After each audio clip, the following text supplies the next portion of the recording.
Nancy MacLean is a professor of history and public policy at Duke University. Her earlier book has been reissued, Behind the Mask of Chivalry, the making of the second Ku Klux Klan. And she's the author most recently of Democracy in Chains, the deep history of the radical right's stealth plan for America. Nancy, thank you so much for being here. Good to be with you, Joan.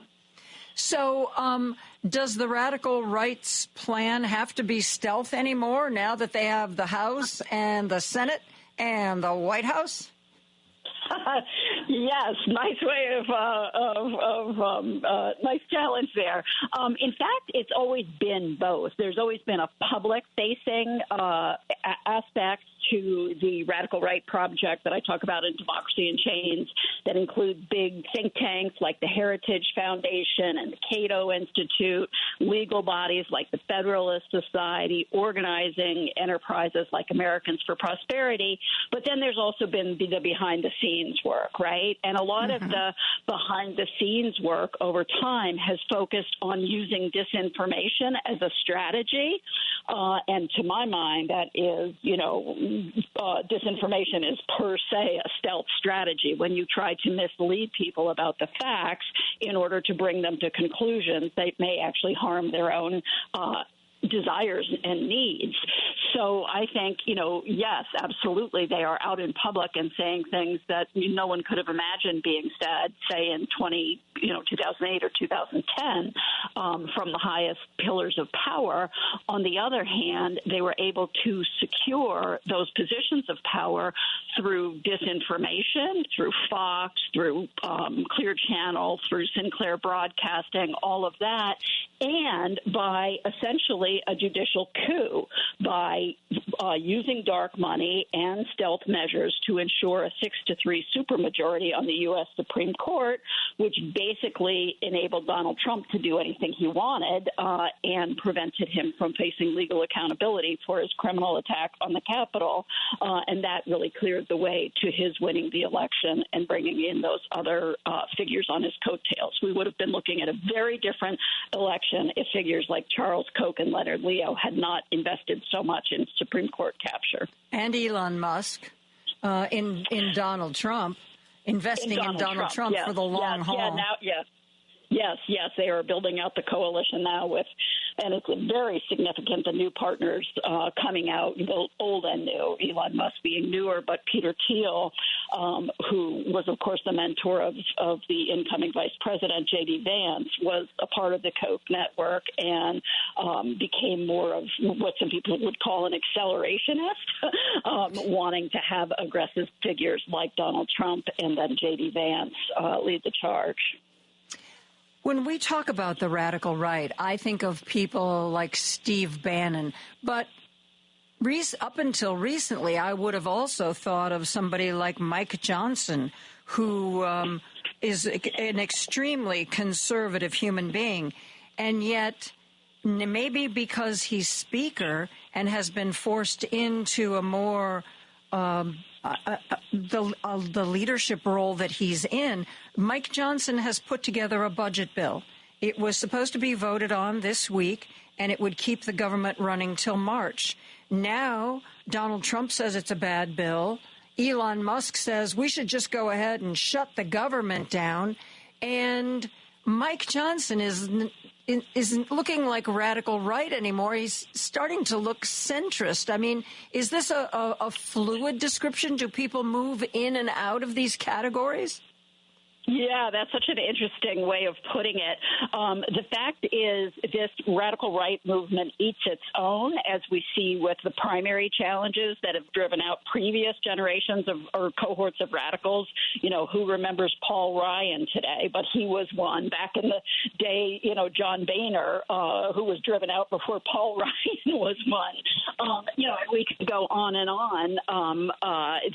So they keep, kind of each cohort kind of gets more radical and swallows up the people that they have chosen to lead and knocked out what they call rhinos with, Republicans in name only, when in fact they're the newcomers who have taken things over. But you're right, Mike Johnson might start to appear like an institutionalist compared to some of his donor-backed and Republican MAGA-base-backed colleagues.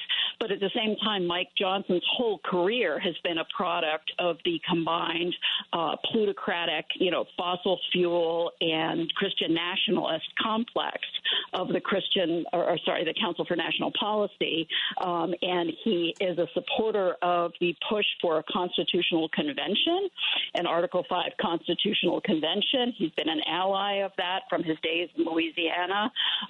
So that is an extremely radical enterprise. And, of course, there's Project 2025, which is also radical.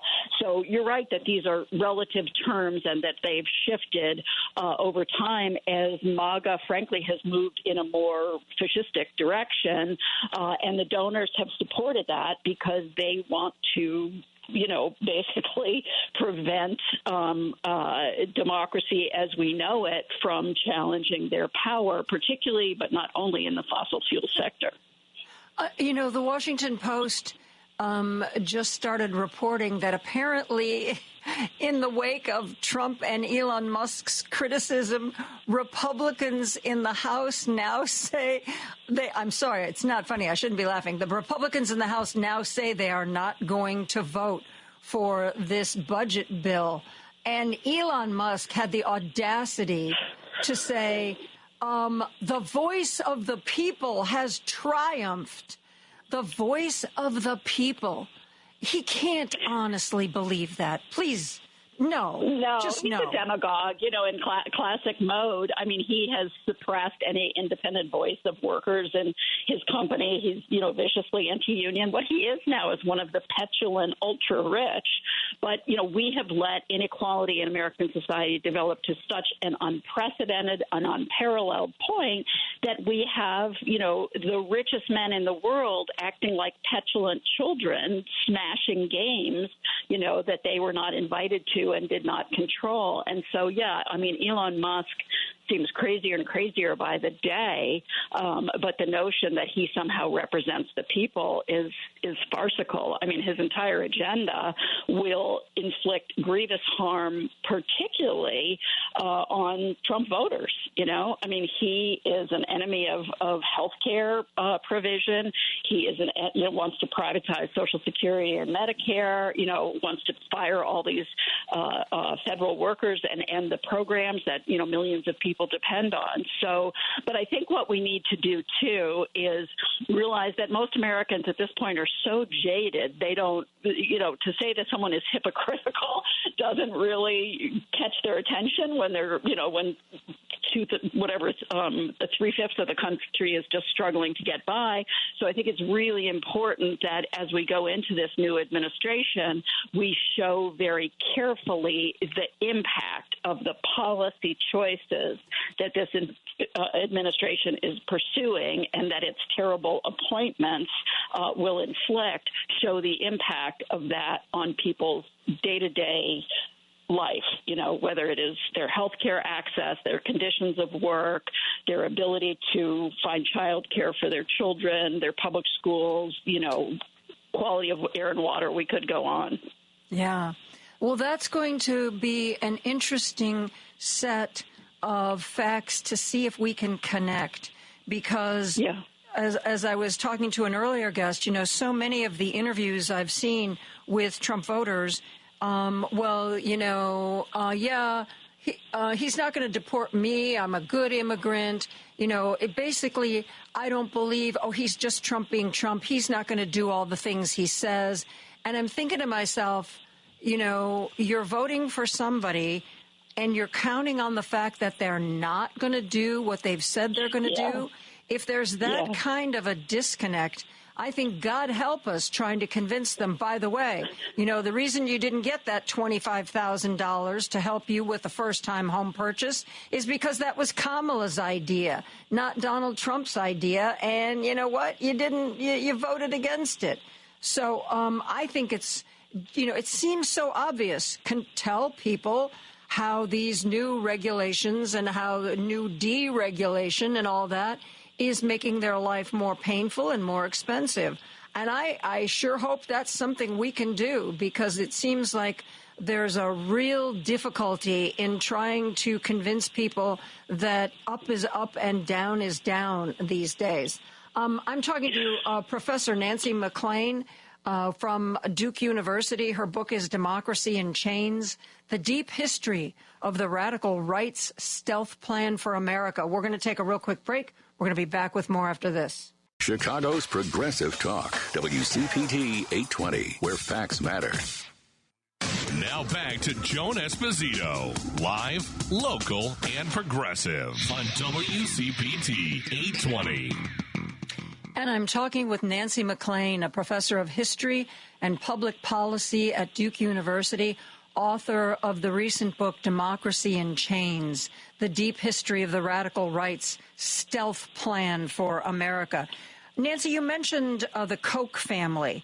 I know that they were very, well, I don't know how, I'm trying to put this in a way that isn't completely mean, that they were instrumental in funding and leading a lot of the far-right political candidates and ideas. Are they still a major force today? Well, David Koch passed away in a few years back. But Charles Koch, who's now in his 80s, has always been the true leader of among those brothers. And you're right, he funded essentially the entire libertarian infrastructure in the U.S. and much more. And it's important to realize that he, after the election of President Obama, began to convene this donor network. So when we say the Koch network, we're not just talking about the family foundations. We're talking about over 600 ultra-wealthy donors at last count. Wasn't that the club? And you had to commit to like $100,000 or some outrageous amount of money to be in the club? Yeah, a year. Maybe it was $100 million. I don't know. Koch, the mainstream media, legacy media, continue to treat Koch as somehow different from what's going on in the Republican Party, and as you say, the kind of conquest of the mainstream right. But that's not true. A report this past year by ProPublica showed that Koch Industries was the largest corporate funder of the election deniers in Congress. They continue their, underwriting Project 2025, of the Heritage Foundation and 100 allied groups. They have singularly played a huge role in the capture of that Supreme Court majority and the securing of the decisions that have greatly benefited them at the expense of the rest of us. So there's all of that. But there's another thing that the Koch network worked on that is relevant to what we were talking about just before the break, and that is the pervasiveness of disinformation in our culture now. The Koch network, along with other actors on the right, pushed for the end of the fairness doctrine in the Reagan years, which completely transformed American media, and then also for the Telecommunications Act of 1996 that really transformed kind of the internet and other kinds of spaces. But for those radical policy changes, we would not have had, Rush Limbaugh, Fox, all of those other media that have driven out. They basically, there's parts of the country, the Trump belt, where there are media deserts, and you're seeing Fox. And if you turn on your car radio, you're going to get either the right wing, imitators of Rush Limbaugh, or you're going to get Christian nationalists. And these networks also fund Christian nationalist groups, right? Because they need those voters at the polls. So what we've seen is an incredible fusion between these, wannabe plutocrats protecting particularly dirty industries, tobacco before, now fossil fuels, et cetera, a fusion between them and the Christian nationalists who are seeking to remake the government and the courts and the Constitution to their liking. So as an American historian, I don't I can't think of a crisis moment since the 1860s that so seemed analogous to our moment in terms of the intensity of the clash that is on and the determination of the property supremacists, then the enslavers, now the fossil fuel oligarchs, to subordinate democracy and the well-being of others to their own frankly disgusting source of profits. Well, that's what I wanted to ask you about. I understand, rich people wanting to protect the industries that made them rich, that kind of self-interest, but it almost seems to go beyond that. It seems to me that they either don't believe in democracy, they don't want democracy, or they don't care about democracy. And at what point? You're 80 years old. You've got more money than any 10 people could spend in their entire lifetime. At what point do you think of something beyond yourself? I mean, I'm not saying that all super wealthy people are like this. Warren Buffett seems to care about people. Bill Gates, Melinda Gates, Mackenzie, I forget her last name, Bezos' ex-wife. But there seems to be a certain wealthy person that doesn't care about anything or anybody, and I don't get that. Yeah, this may make you laugh, but there is something called the Excessive Wealth Disorder Institute, of which I am a board member. And basically the mission of the organization is to help people understand how these, ultra-rich characters who just can't push away from the trough. I mean, they are gluttonous, right? And as you're saying, it's not at all about satisfying material needs anymore or even pet projects. I mean, Elon Musk has more money than he could imagine what to do with. So does Charles Koch. But it's almost like the endorphin rush or whatever it is from those repeated conquests keeps them in the game so that they can compete among the few other billionaires like themselves while they're wrecking the world for the rest of us. So I think it's really time for the overwhelming majority of us to step up and rebuild our civil society and reclaim our democracy and our institutions from the siege that these forces have laid upon them. And that is true for almost every institution in our society, from public education to public health to K through 12, public schools to higher education. They are coming for everything, and we have let them do it, and we need to stop letting them do it. We need to organize. We need to, reclaim this country before it crashes. Because, again, I'm a historian. Like, these people do not, I can guarantee you, they do not pay good attention to history. I've seen the programs they fund and the work their subsidized scholars put out. And it's like they miss the whole interwar period in world history, the period that brought the rise of fascism and communism when liberal democracy stopped functioning. This is a road that leads to dictatorship, that leads to tyranny, that leads to horrible killing and vengeance, and that ultimately leads to war. It is a path we need to get off before we walk any further. Why do you think when we've got people like Warren Buffett and Bill Gates has been very involved in philanthropy, but those two have stayed very clear of politics? Do we try to find billionaires, our billionaires, to counter their billionaires? Because it just seems, Nancy, that people like you and me, maybe not so much you because you can write books about it, but the average person just sort of feels like, how can I go up against this? The deck is stacked against me. I hear you. Bill Gates actually gave $55 million at the last. Or pledged at least $55 million to Kamala Harris's campaign. Too late to make a difference, but did do that. But I think the problem that we face is that all of these billionaires are bad for us, right, are bad for our society, are bad for our culture, are bad for our institutions, are bad for our environment. And I think something does go wrong with a lot of them. I mean, not to get, too psycho-dooky or in the weeds, but apparently, Bill Gates got fascinated by Epstein's lifestyle, and that was part of the reason for the divorce, right?